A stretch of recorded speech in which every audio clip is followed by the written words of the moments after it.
હું કરમસદના આગેવાનોનો આભાર માનું છું કે એમને સરદાર સાહેબની જે કંઈ પ્રતિભા પ્રતિષ્ઠા અને એમાં કરમસદને જ્યારે મહાનગરપાલિકામાં સમાવેશ કરીને કરમસદ અને સરદાર સાહેબનું નામ જે ભૂસવાનો પ્રયત્ન કર્યો છે એના વિરોધમાં ધરણાનો કાર્યક્રમ આજે આયોજિત કર્યો છે. એના અનુસંધાનમાં હું ખાસ આવ્યો છું.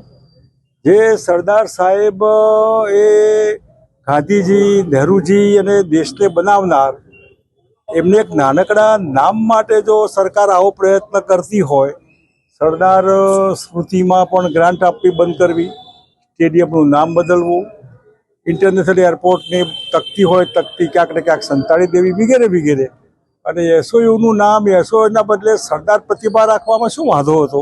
આવા બધા કારણોથી બધાની લાગણી દુભાઈ હોય સ્વાભાવિક છે. હું પોતે મહાનગરપાલિકા બને એનો વિરોધી છું. 10 લાખથી વધારે મોટી નગરપાલિકા નહીં હોવી જોઈએ. મહાનગરપાલિકા બિયોન્ડ રીચ હોય છે, નાગરિકનો કોઈ મતલબ નથી હોતો. અમદાવાદ સુરત આનો દાખલો છે. ન્યુસન્સ હોય છે, ગુંડાગર્દી હોય છે, કાયદાની વ્યવસ્થા તૂટી જતી હોય છે.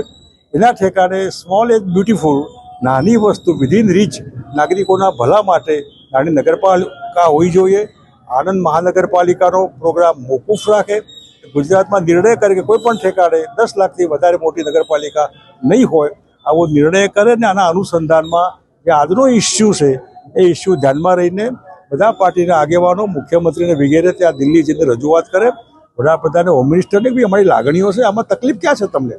ગામના લોકોનો આગ્રહ છે કે નગરપાલિકા રહેવા દો, કરમસદ રહેવા દો, સરદાર સાહેબનું નામ આમનામ રહેવા દો, એમાં નવું ન કરો, આટલી જ વાત છે. અને એ હું માનું ત્યાં સુધી સરકાર આને પ્રેસ્ટીજ ઇસ્યુ નહીં બનાવે, પણ નાગરિકોની લાગણી ધ્યાનમાં રાખીને એ પ્રમાણે એ અમલમાં મૂકશે એવી હું આશા અપેક્ષા સરકાર પાસેથી પણ રાખું છું. જી.